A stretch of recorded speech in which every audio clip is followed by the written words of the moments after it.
Everyone? Welcome to Beyond the Court, episode 4. We're so happy that you guys are here joining us. As you can see, we have a full squad in the building. So first, let's welcome Amir, John, Andy, Nabil, Daryl, and Anwar.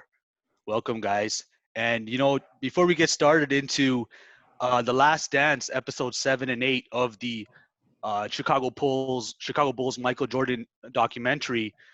This week is actually an anniversary for Toronto sports, especially the Raptors, as we're celebrating Kawhi hitting the shot over an outstretched Joel Embiid, a helpless Joel Embiid, and the shot goes through the net, and it just is driving force for the Raptors winning that championship. So we did have a video up on our Instagram as well, highlighting that moment. So if you guys haven't already, check that out.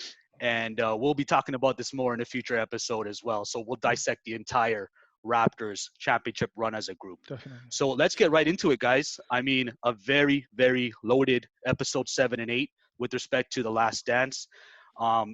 Episode 7 starts off with a very strong emotional beginning. We're talking about Michael Jordan's relationship with his father, and then we segue into the tragic passing of Michael Jordan's father. And we start to see the issues where the media and their portrayal of that tragic incident, and also the toll it's taken on Michael as well, and in terms of a very, very emotional beginning. So what were your guys' thoughts on that? Andy, how about we start with you? Just what were your thoughts looking at the whole element of the media's portrayal of Michael Jordan's father's death, and just the whole emotional piece that's surrounding that? I think it was almost like a sucker punch when somebody's down, you kind of take advantage of somebody who's, been on top of his throne for the last 3 years. And then finally, he has a moment where he shows a sign of weakness and you're trying to take him down even worse, right? There was no need for the media to even go down that road. There was no science to point that he had anything to do with his father's death. But on top of that, if you take it a step back, I think they just wanted some sort of ammunition to kind of, knock him off, like I said, off his throne. But at the same time, you're using his father's death, which is I think one of the guys said it on the documentary, it's like the lowest point of the media during that whole phase. So, it's very sad to see the media turn on them. And it comes back to, if you're great, there's always somebody trying to knock you down. So very sad to see that. And obviously that whole emotion with his dad. So, it's one of those things that you don't want to ever see a player go through, but it made him stronger after all. Definitely, man. Yeah, I think the saddest part is like, obviously when your parents pass away, it's sad in general, right? Like it's a huge thing. And then add being Michael Jordan on top of that, right? And then the media just nonstop. The fact that they were able to weave in his gambling issue and somehow, make it seem like it's not his fault, but something to do with that, like just sickening, right? And like, it just shows you, like, with the whole celebrity thing, even when somebody passes away, unfortunately, you're not safe. So just to, think about the kind of emotional roller coaster that MJ would have been on, to be the first between Magic and Bird to three-peat, you're at an all-time high. And then to suddenly find out that your father is missing, and then eventually finding out that he's murdered, it just takes your emotions to an all-time low, to lose a parent. And then to top it all off, you have the media who's trying to pin, your father's passing on you. So just to, media is always looking for the next story, and really, in this case, they have no shame. I think it's just to add along to that, it's kind of telling where you had, I think it was Sam Smith in episode 4, he kind of had that whole story about Michael's gambling. And in this episode, you had Sam Smith commenting, saying how it was wrong of other media to portray Michael having anything to do possibly with anything about his father's passing. He was looking down on that. So I think that kind of speaks volumes, because personally, I'm not a huge fan of Sam Smith in general with what he did earlier. So for him to say that they're doing that, it's pretty grotesque. That kind of shows you how, low they really went to try to bring Michael down like that. Mm-hmm. First, basketball royalty, basically, for them to all go through that. Yeah, like when they interviewed him and he was saying it was the last conversation that he had with his dad. They were talking about him going to baseball, and your dad got murdered, and you're at the top of the game. You feel like you have no more challenges. Like, I don't understand what other reasons you need to like leave the game that the media would need to keep speculating, right? Because that Andrea Kremer girl, I think she was from the ESPN, she said nobody could rationalize that he could just walk away. I'm like, what are you talking about? Like, the man's father just got murdered. He's done with he's at the top of his game, and he always wanted to play baseball. He can do what he wants. But like, in her mind, she couldn't rationalize it, so they started making up stories.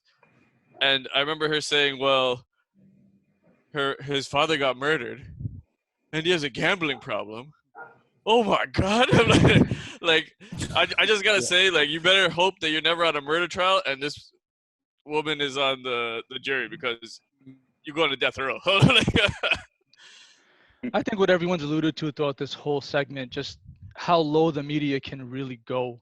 Like you talked about in episode 5 and 6, where they mentioned his gambling and whatnot, and you didn't think that they could get any lower than that.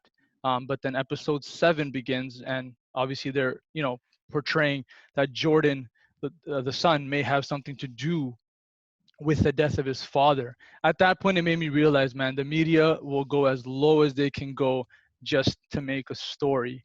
But I think for Michael Jordan himself, like you guys have alluded to, he won 3 championships. You could tell he was exhausted after that finals with the Suns. In a positive way, although it was a negative what happened with the death of his father, he probably took at it like, you know what, this is my push to leave the game of basketball on top and maybe pursue my other passion, which is what I actually got into when I was younger, which was baseball. And I think that kind of like was his driving force, and kind of was his like trump card to being like, you know what, I'm done with basketball. Let's do baseball, especially for his father, given the circumstance. Yeah, man. And I think you guys have touched one more thing, like even when he left, like here comes the media again, right? It's like, is he really leaving, or is it David Stern giving him suspension? Like, still when his foot's out the door, he's gone, and they're still like kind of saying these things that are just ludicrous, right? So it's sad, man. He was their cash cow, right? So Yeah. they have to, like, they just come up with anything related to him as much as they can. It don't matter what it is. It's crazy.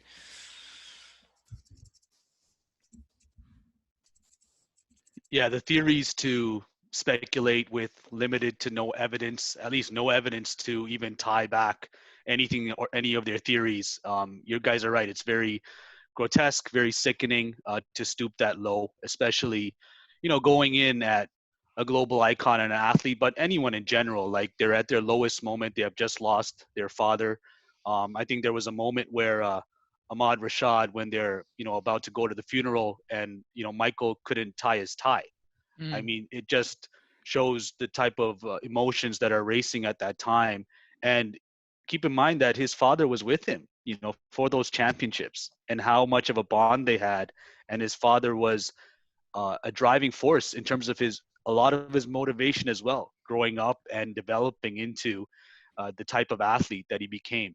So no, you guys all touched on it for sure. It's pretty disheartening to see how the media constantly is looking for ways to speculate, come up with their own narrative, sell that hot story with little to no evidence. And we saw that here as well. So I think, Nabil, you touched on it in terms of the retirement, segueing over into baseball.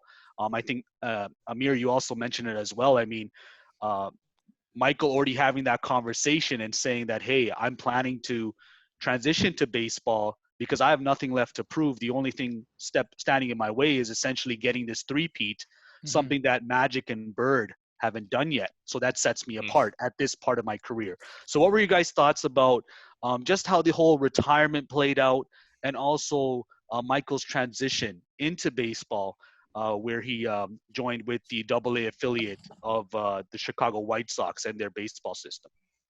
I think first and foremost, I mean, he just, he pursued his passion of baseball. And like I said, the kind of the igniting fire was unfortunately the passing of his father. But, myself, being a baseball player and a baseball fan, kind of diving into that aspect, he starts off his AA career 13-game hitting streak. He's batting 202, driving in 50 runs.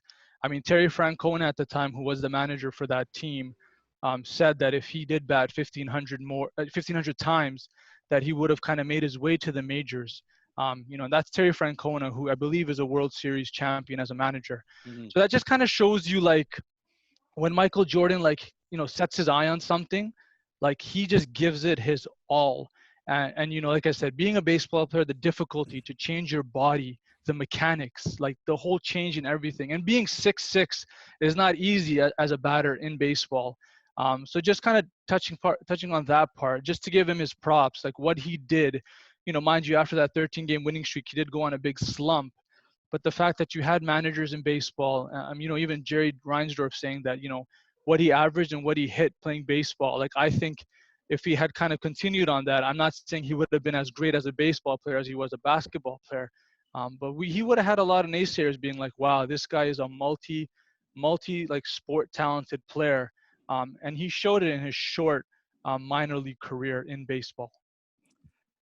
Yeah, I was on the fence when he moved to baseball. Actually, I was one of those guys who was like, why would you go to baseball when you're at the top of your game, as Amir was mentioning, but it's I had my doubts. I didn't think he was gonna do well. I remember when I was that young, I seen on the news Michael Jordan, he was getting struck out, constantly like messing up on the field. And I always remember that just because it was always something in my mind. I'm like, why would you go to baseball?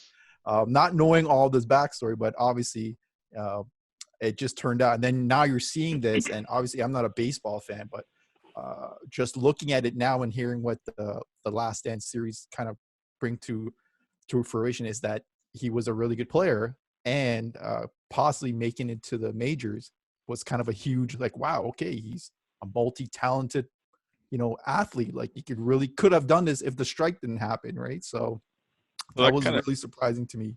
That kind of brings it back to the media, because I remember the same thing. Like, I remember hearing headlines, oh, he's not that good. Like, the media is just pushing that story, like he's not that good. And I don't follow baseball, so I just assume, like, okay, he's not that good. Yeah, exactly. Well, it's true, right? Because they'll only shed light on the negative. Yeah. Like, they didn't talk about the 13-game hitting streak. They'll just talk about, oh, he's in a big slump. Why did he leave basketball? He was the god there. He's nothing in baseball. So kind of tails back to media and how they always want to take the negative, unfortunately. Definitely. Yeah, like Go ahead, D. Go ahead. Yeah, no, the baseball stuff, it's great and all, right? But, I completely understand why he did it, having, that conversation with his father.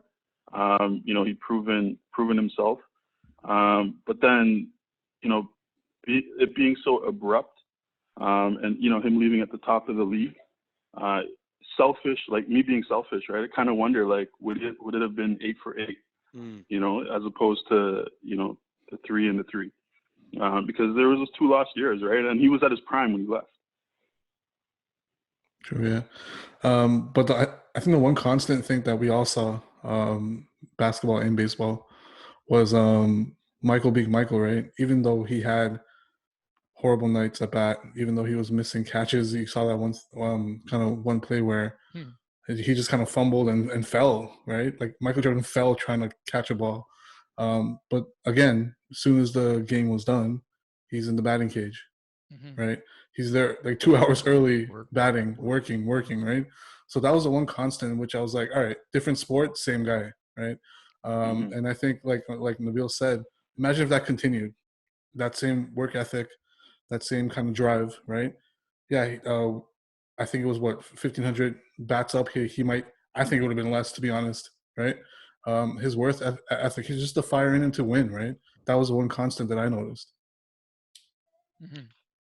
Yeah, I mean, what I'll say about it and my thoughts, I mean, to Andy, what you said earlier, for me, when the way it was presented when he went to baseball, um, it's easy if you don't know the internal discussions and even what he discussed with his father and even what he told that author a year before to say, hey, I'm actually planning to leave the game and transition into baseball. The only thing that I need to check off is this three-peat that Magic and Bird don't have. So like if you don't have that insight, obviously for us and how it's being portrayed by the media, it comes across as a publicity stunt, right? The fact that he's going to baseball, he has all these people around him, these throngs of people coming out to like double A, and they had to put him in double A because they couldn't house that much media as well. So, but then what you guys have said in terms of the mentality, the work ethic, he's in the cages, he's there 2 hours before, 2 hours after. His managers are speaking about the potential of if he had X amount of at bats that he can maybe be in the major leagues. And it just goes back to like kind of the mentality and the drive of such an athlete. I mean, we've seen dual sport athletes as well, right? The Deion Sanders, the Bo Jacksons, they've been able to do it. And some of them have been doing it simultaneously, playing two sports in a same calendar kind of sports year. So it's not far-fetched. And one thing that Michael Jordan said as well is, I grew up loving playing baseball. So it wasn't something that just came out of the blue and he just woke up one day and said, oh, let me just try my hand and try to get into the major leagues. There was actually a foundation behind it as well. I thought it was interesting as well, the whole conspiracy theories and the theorists coming out saying, oh, it looks like David Stern suspended Michael Jordan with respect to the gambling. And I find that to be ridiculous.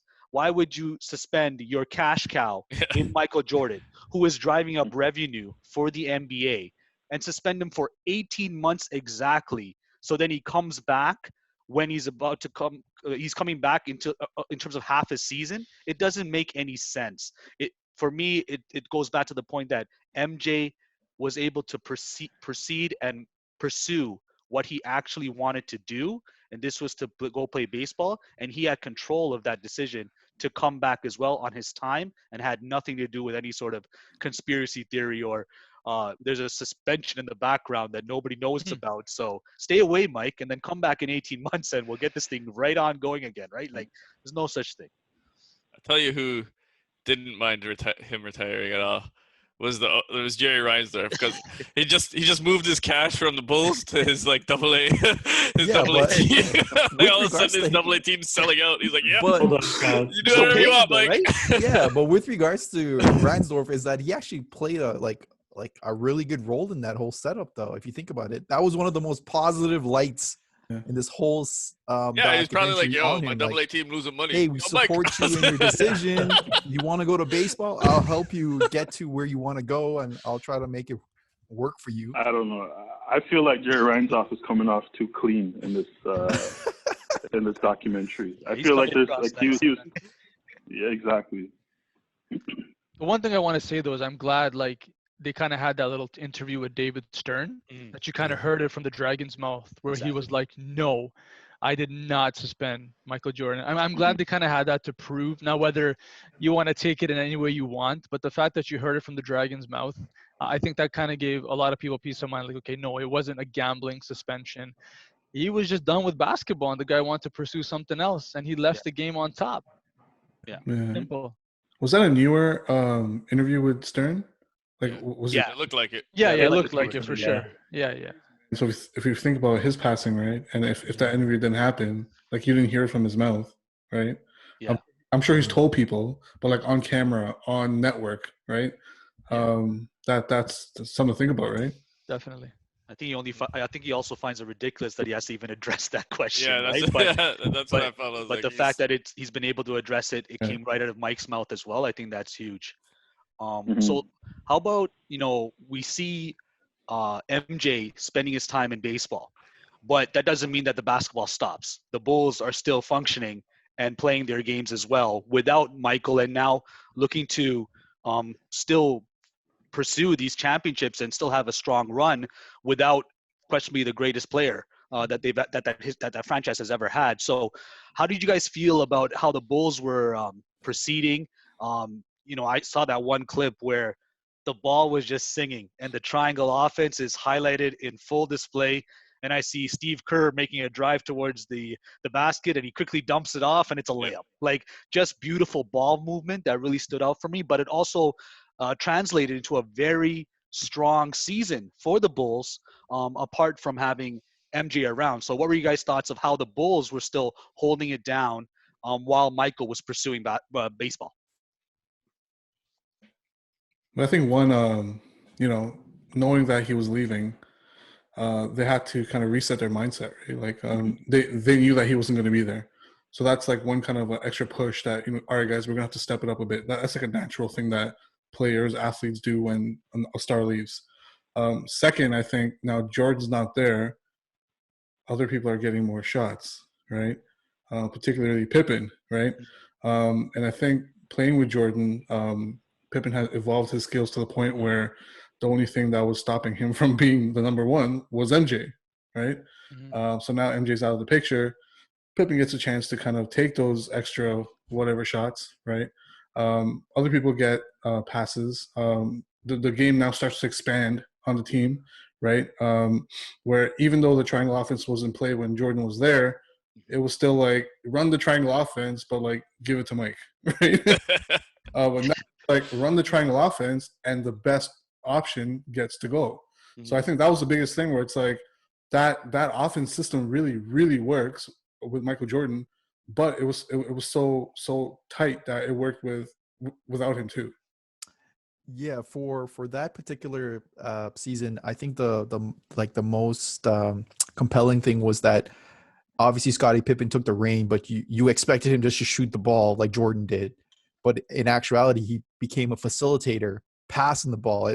Correct me if I'm wrong. I believe he had the most assists on the team at the end of that season, right? So if you look at the scoring aspect, he was helping his teammates score as well, and making sure, probably the plays are ran properly, triangle offense running in full motion.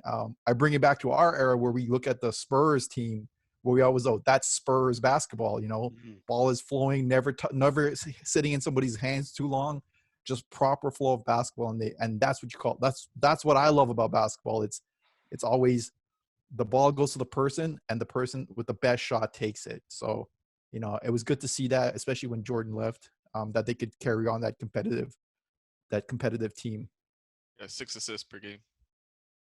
And just to add to that, where you mentioned, Andy, there about Phil Jackson, I think it was. Remember when you heard that someone else commented on that, and he said, "No, like put this to the fullest. We will employ it," and it was one of the best examples of that offense going forward. Right. I think it spoke volumes to Pippen's versatility as well in terms of what he could do. The court opened up, I think, a little bit more for him. He had his opportunity, his moment to shine, and he'd been waiting years for it. And kudos to him for doing what he could with what was available, for sure. I think, you just mentioned Scottie Pippen, and we see that he's now taken on a larger role with MJ's absence. That Bulls team that season, I think they finished with 55 wins as well. So a very, very strong season. Pippen's numbers for that season: 22 points, 8.7 rebounds, 2.9 steals a game. He earned his first All-NBA honor as well, and he was third in MVP voting that season. So they're getting led to the playoffs. The team is working together and functioning nicely. We get to the playoffs. We're now facing the New York Knicks, and this is where it kind of takes a turn for the worst for Scottie Pippen. This is the almost like the tragic portrayal that we see now with respect to, they call it the Quentin Pippen game, right? 1.8 seconds left in the game, in the playoff game. They're down 2-0 in the series, and a play is drawn up, but it's not for Scottie to take the last shot. Scottie removes himself from the game, and thankfully Tony Kukoc hits a shot to win the game, but it's not the celebration that you would think in terms of winning such a pivotal game, in terms of a playoff game. So what do you guys feel about the portrayal of Pippen here, and just kind of how it affects his legacy overall. I think it is such a telling moment where one of your best players, if not your best player on the team, essentially quits on your team in the heat of battle. And we see the aftermath of it. But how did you guys feel how that played out with Scottie in such a tough situation? From a team perspective, you can't do what he did. It's like you said, you're going to war, right? And your brother in arm quits on you while you're in war. So for me, there's no excuse for that. But at the same time, you got to kind of look at it from Scottie's point of view. He's always number 2 after Mike. Mike steps away. He's now number 1, and now the coach is drawing up a shot for a rookie, right? Like, that's a bit disrespectful too, right? So I understand, but at the same time, like, you can't do that, in the heat of competition. Maybe take that outside of the game, in the locker room. But yeah, like, he was definitely wrong for that. Like, I can't defend that. I found it very immature on his part. I found even if you were the best player that season, you did everything, and you wanted to fill Michael Jordan's shoes. I don't think it was the appropriate time for that. I thought it was kind of a brain fart on his part, where he's just like, you know what, I want this moment to shine, to take the last shot, and right there, your triangle offense just went down the drain, because again, like we mentioned previously, it's the person with the best shot that takes the shot, right? And I'm sure Phil Jackson drew up a play to take the attention away from Tony Kukoc, using Scottie Pippen to make that shot. So I think right there was kind of my lowest point for Pippen as my kind of my feelings towards him. I from the beginning of this documentary, I thought Michael Jordan's kind of image would be tarnished in my head, but it's Scottie Pippen's is kind of becoming this whining baby throughout the entire documentary. So it kind of sucks that he did that. And even worse, I think after that whole locker room, after the game, the locker room mood, although he apologized, whatever the case might be, I think his teammates didn't trust him after that. So, and even now, he said, even in the episode 8, I think it was, where he said, "I feel bad for my actions, but would I do it again? I probably would." When it's still immature.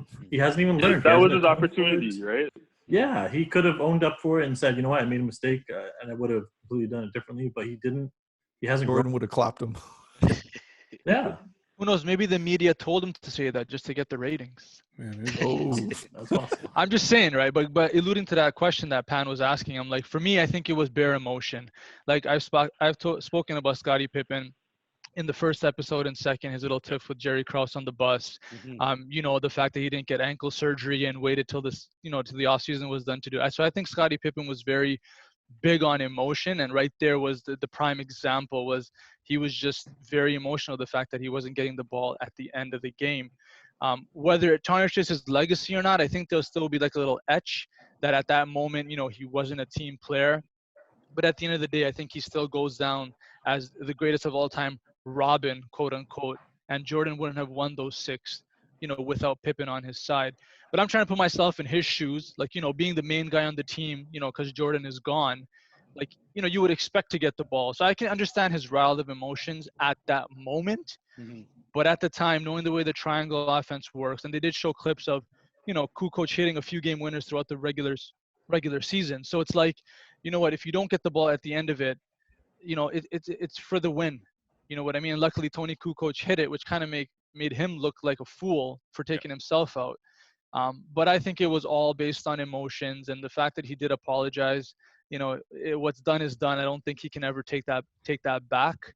So that's an unfortunate incident, in Scottie Pippen's legacy.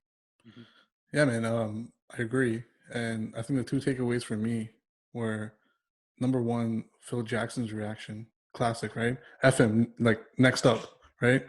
Like, whatever.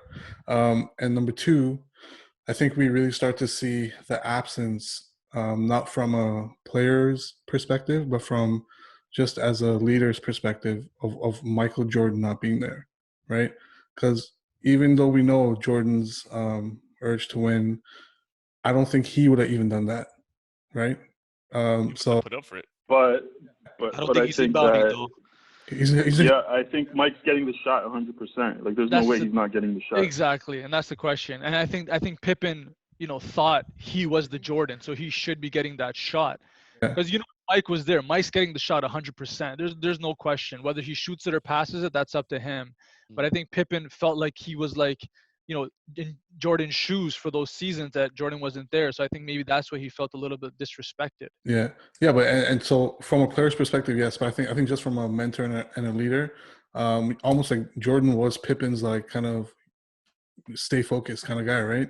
Yeah, so him very now valid. Yep. kind of made him make this ill thought out decision as well, right? So it kind of goes to show you like leaders not just on the floor, but like in these kind of huddles and things like that too. Yeah, Sorry, go ahead. Oh, yeah. I was gonna say I agree with everything else. It was a waste ass move. I just want to bring it back a little bit to the team, because I drew a lot of parallels between that year and the Raptors this year, because like one, they lost Michael Jordan and we lost Kawhi, and everybody probably did the same kind of stuff where they were writing them off and writing us off. And then there was a couple of quotes in there where they were calling that Phil Jackson's best year of coaching, right?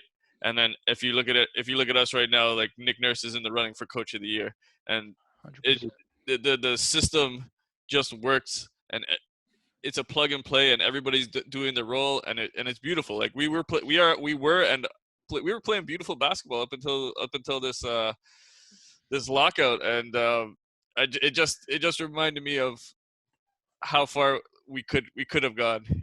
I'm really interested to see how far the Raptors would have taken it, and that's the parallels I drew between that 93 or 94 and like us. The only thing I'll add to that is like the only difference is like we wouldn't have lost in the second round. We would have beat the Bucks in the Eastern Conference Finals, and we went to the finals. Oh, definitely, because none of our players would just quit mid-game. Yeah, that's right. True. I just wanted to add though, like if Pippen wanted to take a professional route about getting the ball for the last shot, if he disagreed with Phil Jackson on that play, you win the game, you go back to the locker room, you sit down with Phil, have a one-to-one, be like, hey, I'm the man, give me the shot. I really disagree with that play. The next game, he could at least have that shot or win the next couple of games. I think because of his actions, Phil lost heart with him, and I think the rest of the team lost heart with him, and that's kind of what tanked that rest of the season there, or that series. Oh, for sure. And just to go back to Jordan, like remember the time when he was on the team still, and it was Phil called him out. Mike, who's open? Paxton. Yeah.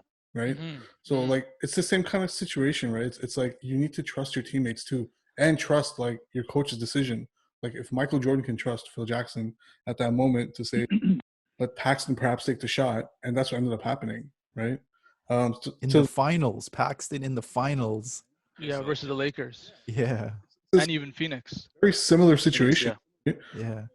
Jordan said, "What's going on?" It's just you don't leave your team like that. No matter what the call is, you just don't leave your team out to dry like that. Like to Andy's point, like you don't even have to wait till you go to the locker room. Like you can say it right there. Just be like, "Yo, give me the last shot." All of this is dead. But there's a couple of things there's a couple of things. I mean, AKU, going back to your little comparison with the Raptors and the Bulls. The funny thing is so when before the season started, I remember a couple of the NBA analysts didn't even have the Raptors in the top 8 in the they did off. Yeah. That's how you know mans don't watch the Raptors. So I wonder, like in that season when Jordan left, how the Bulls were treated, number one. Number two, basketball IQ wise. So Phil Jackson was prepping for Pippen to be the inbounder. Normally in certain plays, the inbounder passes the ball. Sometimes the ball comes back to him. So, I mean, technically Pippen could have gotten the ball back in that situation. But lastly, a positive from it, I think the next game or the game after, I think one of the best dunks in NBA history was Pippen posterizing Ewing and pushing him down and then talking smack to Spike. Yeah, I'm not trying to say, of those. Exactly. I'm not trying to say that trumps his move in the previous game. It does for me. I'm not gonna lie, right? Like it was just so filthy, man. Like it was disgusting, right? Yeah, he knew he had to come. He knew he had to come with it after that bullshit. I think brought it, man. Yeah, I think you guys what for me, my takeaway is it's individual versus team. So in that moment, Scottie took a selfish stance Yeah. and he was looking out for himself. Um, Now, to the earlier points that were raised, it's tough because you are basically the focal point the entire season, and you want to be the guy to also have a hand in taking that last shot. We talk about like Michael Jordan having the ability to take that last shot. So Pippen saying that he was disrespected by Phil to say like you're the inbounder, and look who he's inbounding the ball to. He's inbounding the ball to the guy that their general manager scouted from overseas and essentially has already been, you know, planning for the next person. So on Pippen's lens, I think it's a variety of factors. It's just kind of the buildup of the emotions of feeling undervalued, underappreciated, underpaid during that time of the Bulls run. But I'm with you guys 1,000%. There is no way that you ever leave your team like that in the moment of battle. You have to suck it up and just be like, this is it. What is the end goal? We're trying to win a championship. We're trying to beat these Knicks. And I agree with you guys. Have that separate discussion with Phil Jackson afterwards to say, look, man, I really don't appreciate how this was kind of drawn up by you. I want to be able to have at least a shot to take the last shot, a chance to take the last shot, or be able to make that game-winning play, whether it's a pass to John Paxson or whoever it is. I have a hard time right now with the documentary in the sense where I feel Pippen's getting the short end of the stick with respect to the overall presentation. The first couple of episodes, like it feels like it's almost like an eternity ago where MJ said, there aren't 6 championships for me. Every championship that I had, Scottie Pippen was by my side. 100%. So right now, I'm with you guys. It does tarnish his legacy. It's happened. It can't be taken away. Pippen also stubbornly stands by it as well to say, I would probably do the same thing.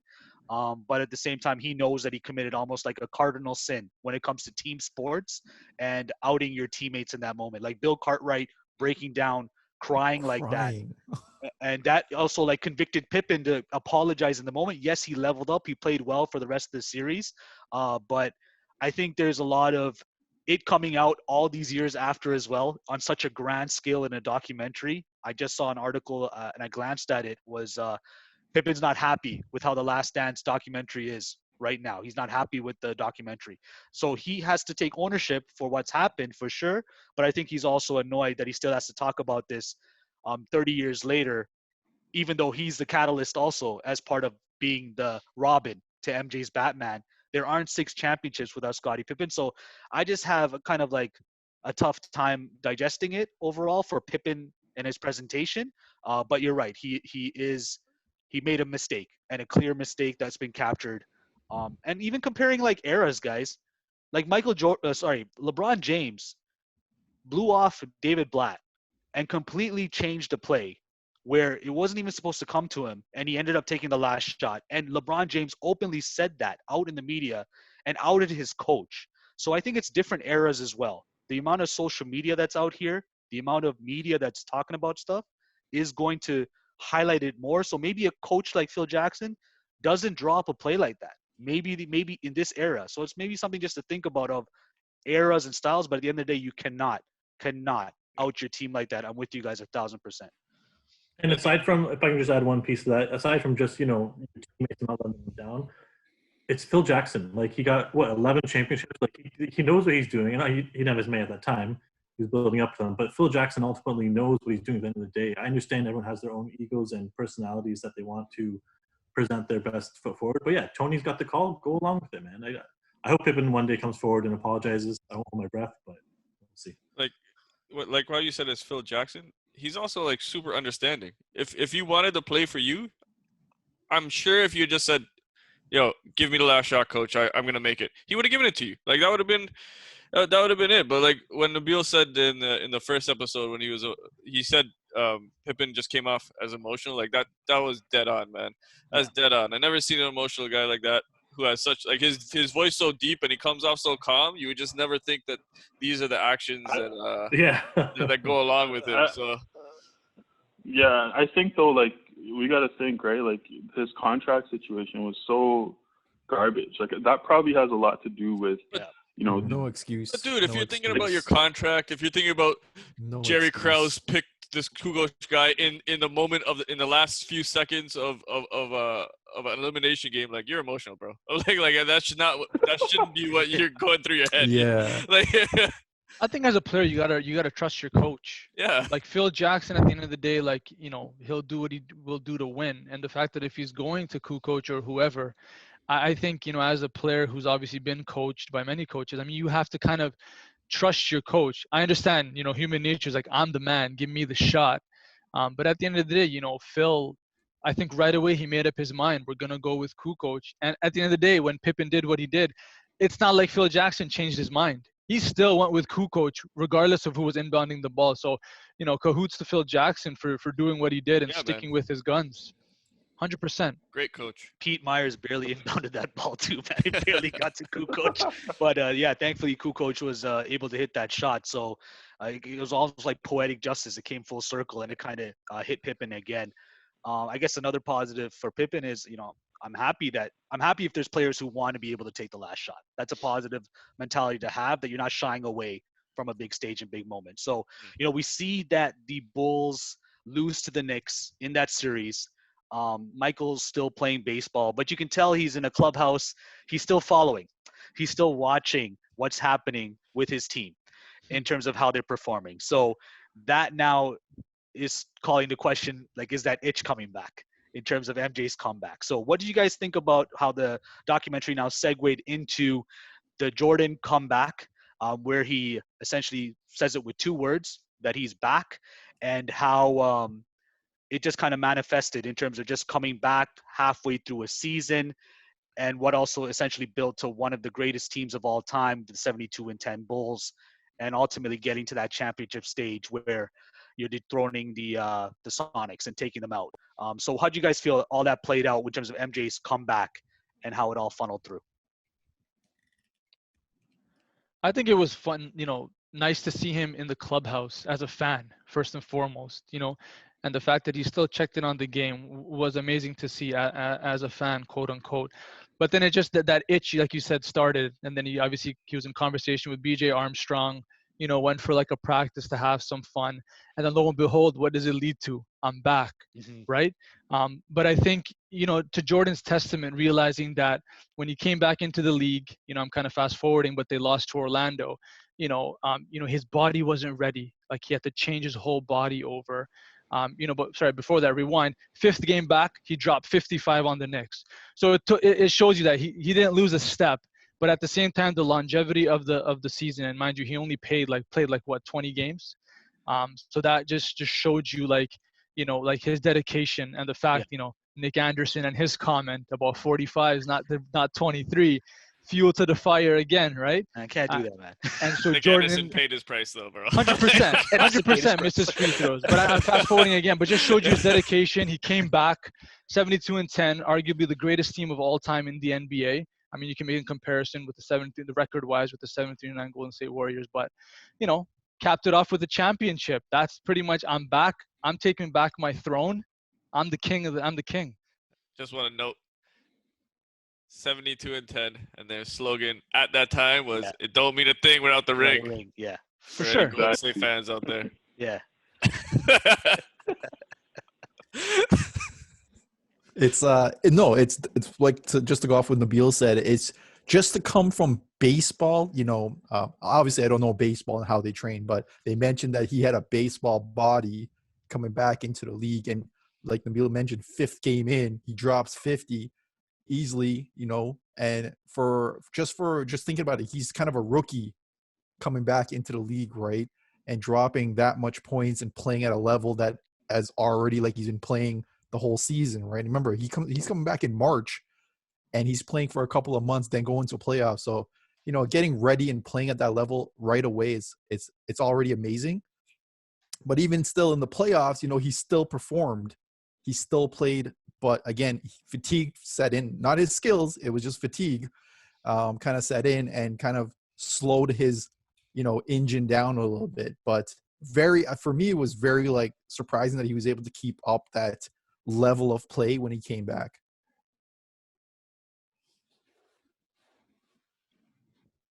Just in the off season, when the transition between the 2 years, how they let Horace Grant go because they didn't want to pay him after they won. Like that's just I know we've touched on it multiple times, but that's just horrible management again. Like Horace Grant was a beast. Yeah. Cheap. Yeah. I think with the comeback guys, for me, losing to the Magic, I agree. It was just MJ didn't have enough time. He didn't have enough time to get his body ready to where he wanted it to be. Fatigue definitely set in. The Magic were no slouch as well. 100%. Horace That was- Grant, who Amir just mentioned, I mean, he went to the Magic. And look at that lineup, right? I mean, you got a young Oof. Shaq, Penny, Dennis Scott, Nick Anderson when he's not shooting free throws, and Horace Grant, right? I mean, a very formidable lineup, and essentially, it's still That almost is very stacked. encouraging, man. It's stacked, but it's very encouraging that the Bulls were able to push them to 6 games, regardless. It still took 6 games for the Magic to oust the Bulls with an MJ who has still a half baseball body, half basketball body, and he's just trying to figure it out as a whole. I thought also the comeback showed a lot of the planning and just the strategy, and also the loss to the Magic fueled the fire going into that next offseason. He's shooting Space Jam. You got the special Space Jam dome built as well, where he's able to train because he's just like, I need to train. I'll do all these movie obligations and be on production and do all that stuff and record, but I need to train. So it was I love MJ's mindset in terms of just strategy and inviting the NBA players to come out there. It's almost like de facto scouting as Yeah, well, right? You hit the scouting. nail on the head, and basically inviting like, hey, come on, Reggie, come on out, Jawan Howard, come on out, Patrick. I want to see where your guys' game is at, and if you are maybe more younger than me, I got to see how much harder I got to train because when the season comes, I'm gonna beat your ass, essentially, right? So that's what he's coming for. So yeah, and then that segued into the 72-10 Bulls, unmatched, untouched, the favorites and heavy favorites going to face the Sonics. But I thought it was super. What do you guys think about the whole exchange with the glove in terms of Gary Payton and MJ's Savage. direct response watching? Because like I know Gary's like touting himself. Gary's like, yeah, man, I was able to slow him down. I should have been able to guard him earlier. Who knows? We might have even won the finals. Maybe MJ just. Well, are you really surprised though? Are you really surprised that he would do that? The No, because reoccurring you know theme. the The reoccurring the theme glove with this is like whole the most cockiest. yeah. Sorry, go ahead. One of the best trash talkers, right? No, I was saying the reoccurring theme with Jordan through these episodes is that nobody can beat him. Nobody can beat him, and for you to think that you had a chance to even go up against him, I even felt bad for Gary when I saw him laughing. That the way he laugh was said like, his name. here's Gary talking, thinking, he had a chance, and this is Jordan saying, I was thinking about something else. I was distracted. Like literally the way Had a he said rough his game. name, he's like the glove. I was like, oh man, just ruined the man's whole career. Bro. Man, I just felt bad for Gary Payton. That's the gonna be fact a that he meme thought for that the he rest of changed- the year now. Yeah, I was gonna say that's gonna be the hottest meme for 2020, man. Like Yeah. I've already seen some good ones, and the fact that Peyton is so confident, even after like he's not playing, he's retired, right? But he still has that cockiness, man. Like Swag. That's just who he is. See, I think Gary Payton actually, like deep down inside, probably felt that if George Karl put him on Jordan from the beginning of the series, it would have Facts. been a different series. That's what I think Gary Payton thinks. Mind you, to me, nobody it's else you. thinks that, man. Like, No, for sure. No. We're talking about, and I looked it up. Him and Jordan, Gary Payton and Jordan, 9-time All Defensive First Team, tied for the most ever. So I mean, you got to give Glove his due. You know what I mean? He thought he could do a lot. I mean, at the end of the day, you're going against probably the greatest of all time. So, but it was just funny at the end to watch Jordan's reaction to being like the glove. That's add that one to the kill list too. Yeah. And at the end of the day, they got their their 5th championship or 4th, championship. So World championship, yeah. Yeah, and it's the whole thing of like earlier in his career against Detroit, when they beat up on the Bulls, what did he do? He hit the training room, got bigger, right? Same thing here. He came back. He was obviously not in shape. The day after he lost, his trainer asked him, like, when do you want to start? And he's like, tomorrow, right? and just shows you again that fire. Like this is not gonna happen again. And like that season, the like 10 losses, man. Like it's just a joke, right? And just the whole Gary Payton thing. There's a part of me that thinks obviously they're friends, right? So there's a part of me like that really thinks that Gary Payton kind of intentionally was saying some of these things, right? Because he knew that Jordan's reaction would be so funny. But in the end, like Nabil said, man, like Gary Payton, like his defense, amazing. Just they showed a couple of plays where he took it off Jordan. He just stuck his hand in there and took it off him. So I mean, can't compare Payton to Jordan, and I think that's why Jordan was like, "Are you kidding me? Like, really talking about this, right?" But yeah, and in terms of the meme, like I can't wait, man. There's gonna be so many. First the crying one, and now this, right? And Laughing one, yeah. That 72-10 team you're forgetting. One of those 10 losses was against the inaugural Raptors. Yeah. So they could have gone 73-9 that season. Yeah. But alluding to another thing, though, besides even before the series even started, I think a big player as to what kind of fueled Jordan was George Karl. Not talking to him at the restaurant, right? Yeah. So it's like with Jordan, it's like either you say something to him or you don't. He's just going to use that as motivation regardless. So I think at the beginning of the series, it's like George Karl didn't say anything.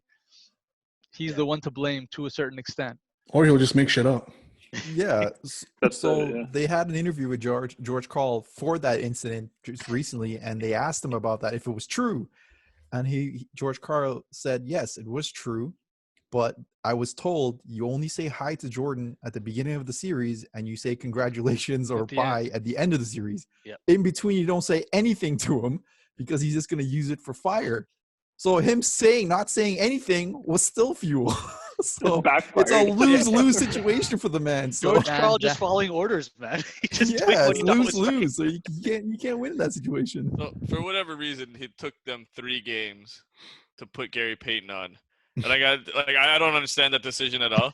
But like I remember thinking that this is a Dwayne Casey move. I'm like, this just seemed to me like it takes you 3 games to adjust. I'm like, that just seems like a Dwayne Casey move. And then I went and I was just looking up some stats and stuff like that.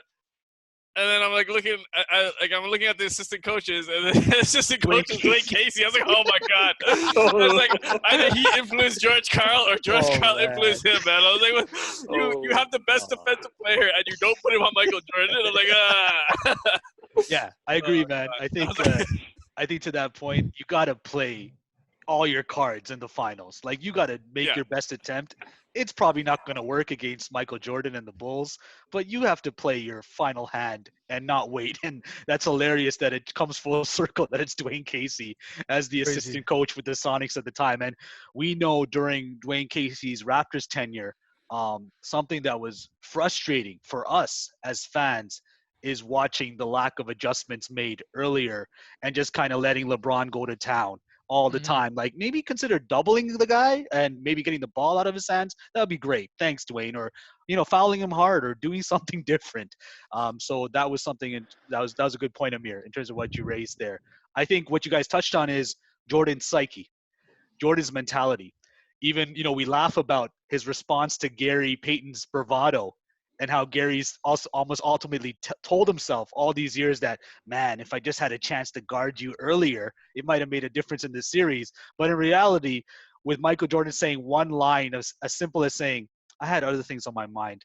The glove never bothered me. Like those little nuggets essentially just blew off anything that Gary or any other player had. So wanted to talk about Michael Jordan's psyche, guys, and also in terms of how he is as a teammate with respect to how he's driven. And you guys touched on it. Some of the things that throughout his career, he's also manufactured in his own head. They never happened. They did not happen in real life. So, for example, there's the story that was shown about LeBradford Smith, who dropped 37 points with the Bullets and had a great game, his career game against the Bulls. And then it was a back-to-back. The Bulls now travel to Washington, and Michael Jordan scores that in a half. He drops 36. And basically the fuel behind that MJ said at the time was that LeBradford Smith had put his arm around MJ's shoulder and said, nice game, Mike. Turns out that didn't even happen. So it wasn't even real. It was a figment of Michael's own driven motivation and something that he planted in his head to motivate him for that back-to-back. So how do you guys feel about the whole Michael Jordan's psyche, his thought process, his mentality, and also even touching on his relationship with teammates? We see how that also played out in the documentary. I want to spend some time really diving into that. I think it's it goes along the lines of there's a fine line they say between genius and insanity. Jordan fits right in there.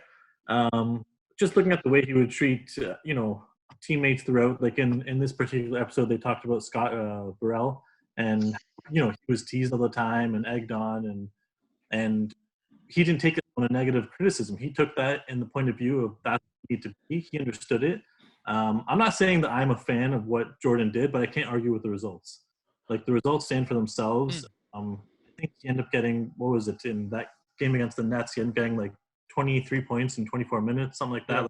He performed. He came through. Sure, he got teased for it. Could there have been a better way? Maybe, but I can't argue with the results, so I can't criticize him too much. His dad was probably always in his head, always will be. I had a lot to do even with our earlier topic for baseball, right? Like, he wanted to step away, I think partly because of what happened with his father and taking a break there.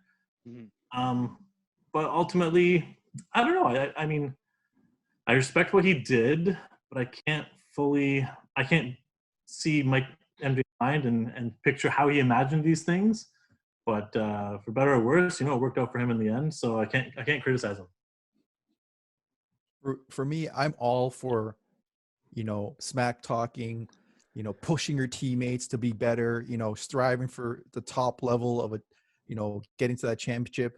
And Michael Jordan makes the point that his teammates don't understand what he went through, and he needs to get them at that level. I think the only negative factor for me, though, is that what is that border between, pushing your teammates and then becoming, I don't want to say it, but a bully, right? Because you get to a point where you're, for anybody, and that includes all of us, where you may have a boss, you may have that guy who's constantly on your case about something, but then it gets to a point where it becomes very dangerous emotionally, and you as a person can retaliate. We saw that with Steve Kerr. He didn't want to take it anymore, so he retaliated, and that's what I'm trying to get at. There's a borderline to pushing your teammates and then going too far. There are some interviews that are still out today that some players, some teammates, ex-teammates, are still fearful of Jordan to this day. You see Judd Bushler's face? Yeah, and terrified. That's like, yo, this guy did a number on them. Like, he really pushed them or bullied them, is what I want to say. And could this survive in this day and age? That kind of those kind of tactics? I don't think so. It'll be too heavy on people. It's a way of kind of crippling some guys. So, they said a line in the documentary that, or Jordan might have said it, not everybody's Michael Jordan, so you can't push them like Michael Jordan. So that's what I take away from it. I know it sounds kind of negative, but it's something that I was thinking about when I saw that last set of tactics, as I want to say. Right. I was going to say, like, do you think that in today's day and age, are players too mentally weak? Because like it worked, right? Like, what Jordan was doing, it worked to an extent. You can't argue 6 for 6, right? And the one thing that stuck out to me, he did say he never expected something from someone that he wouldn't do himself. Yes. That speaks volumes, right? No, Go ahead. No, for me, that's fine on the court, but Jordan still did that kind of stuff off the court. Remember it's that. Like a preparation thing, though. He's getting them ready for when they're in battle. But I think the biggest thing is that Jordan needed to realize, him pushing a Scott Burrell, like, Jordan's level is here. Unfortunately, Scott Burrell's never going to get to that level. So he needed to kind of understand that maybe what Scott Burrell is doing is at his max capacity, which I think that's where it kind of maybe, goes to a possible quote unquote bullying. But at the end of the day, like what Jordan said, like, you don't realize what it takes to win.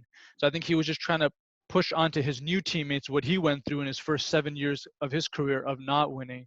But at the end of that whole segment, what brought to me was just his emotion, just to show what he put into the game. Like, you can't just, win rings just like that.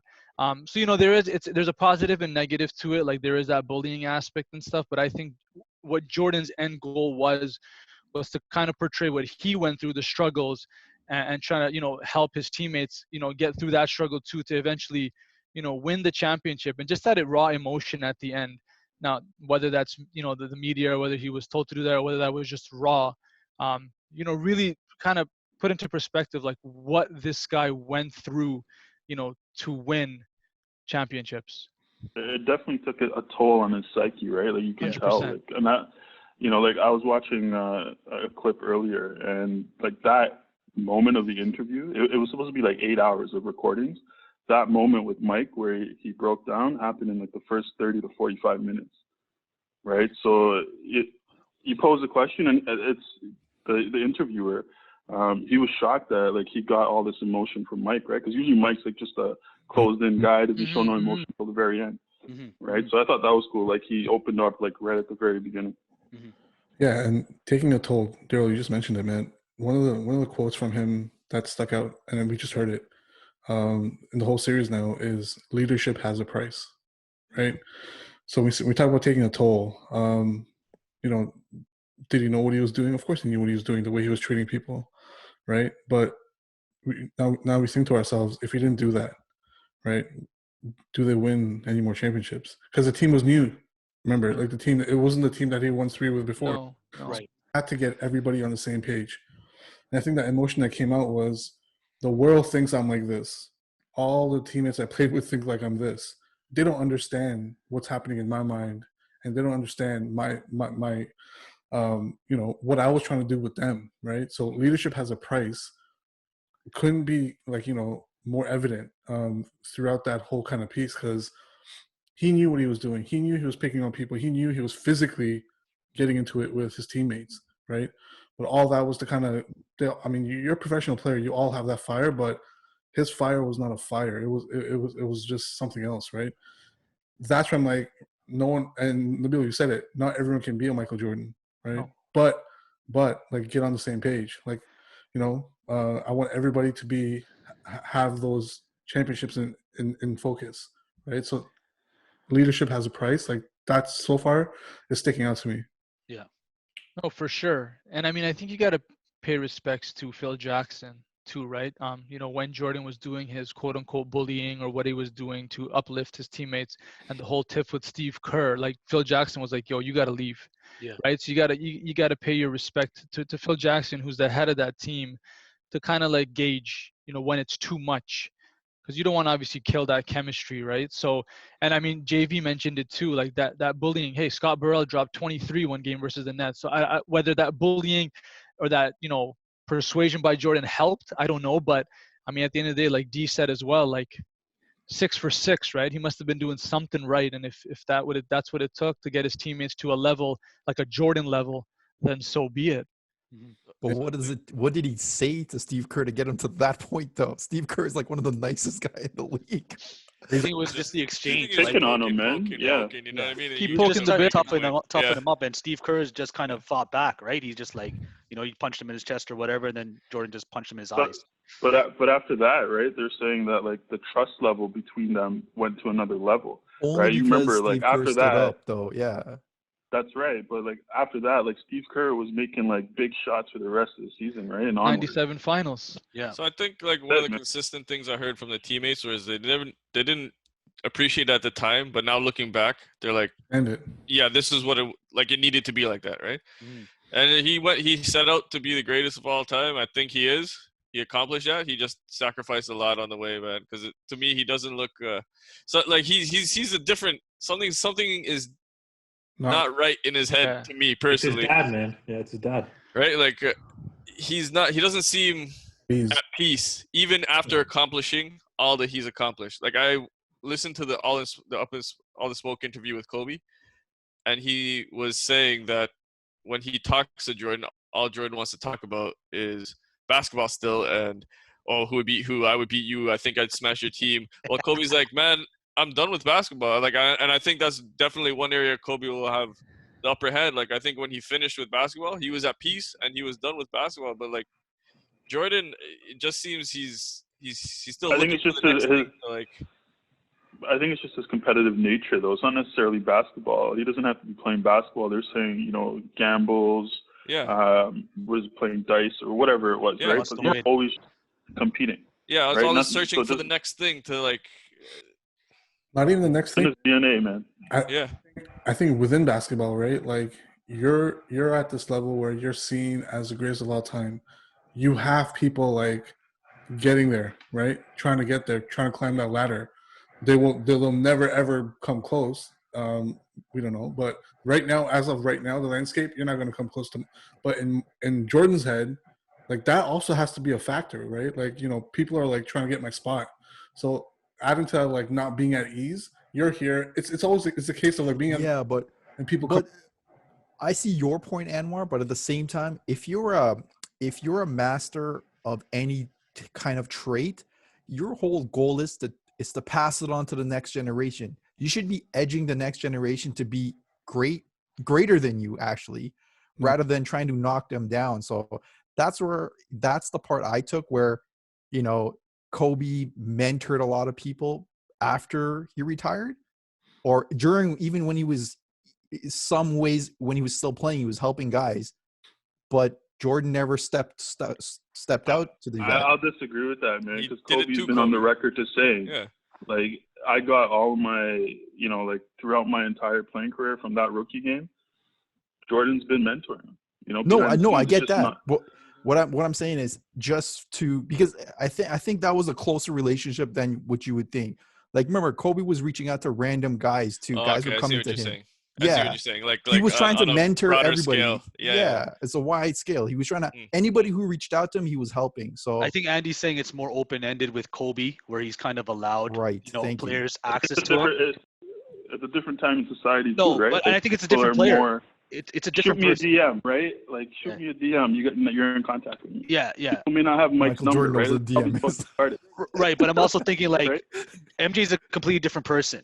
He's Yeah. not gonna give everyone access to him the same way. So he saw something in Kobe that we was discussing in an earlier episode that, you know, gave MJ an idea of like, hey, you know what, this kid has something at that time. Where he's also given Kobe a gateway and access to him to say like, hey, call me whenever, kind of thing. And Kobe took full advantage of that to call and pick MJ's mind as well. But just going back to what you guys touched on, leadership, and the fact that I love that element where MJ was willing to go into the trenches and he was never going to ask his teammates to do something that he himself wasn't willing to do.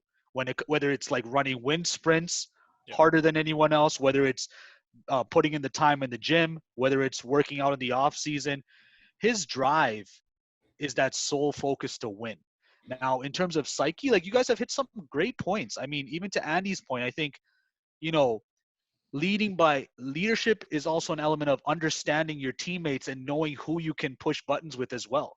There are certain people where you can't talk to them the same way as somebody else, even as a leader. And that's you understanding your team. But I think with Jordan, he kind of didn't have that understanding because he would go at anybody. Right. And that's where I think that goes into his competitive edge, you know, in comparison to other players who nowadays or who might be mentoring. Because even Jordan, I've seen in videos where he's like 45, 50 years old, and OJ Mayo was the next up and coming thing.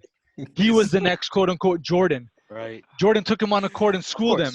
So I think Jordan had a next level competitiveness. Or even I think at this age now where he's 57, 60, if you drop him on the court, he'll still go for the kill. And that's unfortunately, that's something that's within him. And JV mentioned it's that genius to insanity, that level of competitiveness.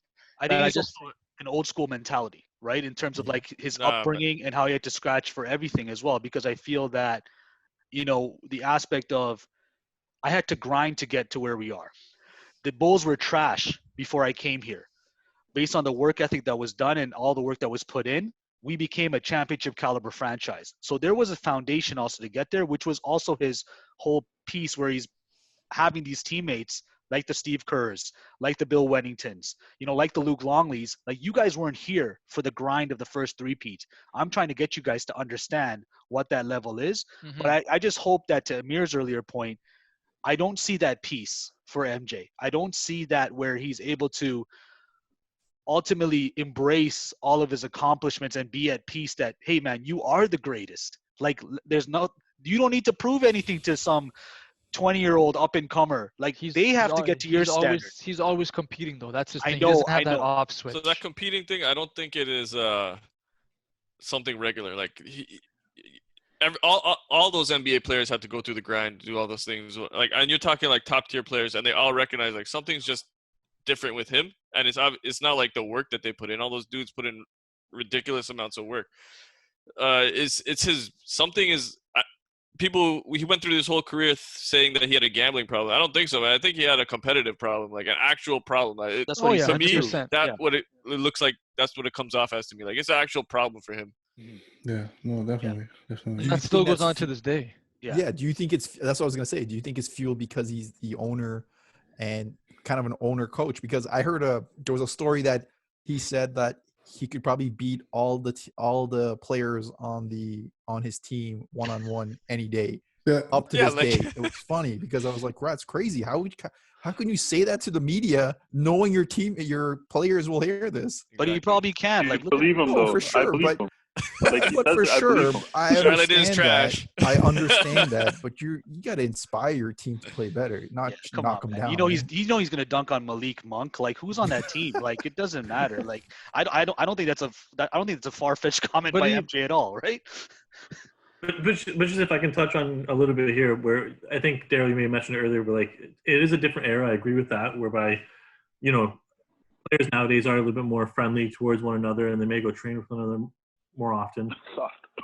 But if we give credit there to Giannis, because Giannis does not do this, as we know, and who knows if MJ really had what he needed, he was a different person. They would have those chips ultimately.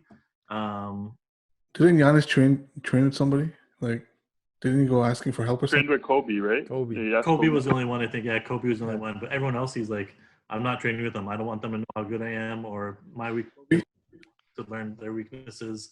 That's the all difference. that talk and still not a champion, bro. Like, We know what his Exactly. weakness is. Or a jump shot. We'll see what happens in the off season and see if he stays with the Bucks or joins another tier team that has more stars than a Chris I mean, if Middleton. you train with Kobe and you can't shoot, something's wrong with you. oh, Get that If your percentage inside up. game is that good, you don't need to make the jump shot, right? Get You that don't need to- percentage up. But it literally- 70% versus 50%, I'll take the 70%. Airball free throw? What? 70%. But alluding to back to Jordan's competitiveness, back to that, I was reading actually an interview. They interviewed his son, and he said that they were playing football, I guess, in their backyard, and Jordan tackled his own son into a table. I did not know that. That shows your That's awesome. competitiveness. Yeah. That shows. He's even doing that to his own flesh and blood. I want to win this game. He tackled his own son into, I don't know if it was a glass table, but a table. So I'm like, Jeez. that's where AK was kind of mentioning, like his level of competitiveness is just another out of level. this world. Do you think that's why his like kids don't play along basketball? those Sorry? along those lines. What's that, Andy? Do you think that's why his kids don't play basketball? Oh, 100%. 100%. 100%. They never reach. Yeah. Like, Can you imagine the pressure? Like, And they weren't that good. you know? Yeah. Yeah, like, can you maybe imagine, they like, were that good missed and a they're jump just shot? like, nah. Can you imagine, I'm like, not they going miss that a route. jump shot, right? They're out in the driveway, they miss a jump shot. Mike's like, "You're not eating tonight." Believe that, like, right? Right. Um, Go run but- wind sprints and Let me level get my up. beat Go stick. train. Yeah. Oh man. I think While his running wind sprints, you have to beat me while running wind sprints. And decide. They ain't cut from the same cloth, man, unfortunately. Yeah. I think you guys touched on it. Like, Jordan is wired a different way. We see that during this documentary. His psyche is unmatched. It's one on its own, a league of its own in terms of just how he processes things, how he motivates himself, how he creates situations in his head that might not even exist to still fuel him. He has so many different factors that just set him apart. But the ultimate end goal is always to win, to hold that trophy, and how important.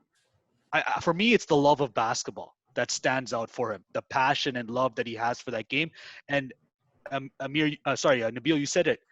Him holding that trophy, and we've seen the visual of it, of him just rolling on the ground with the trophy.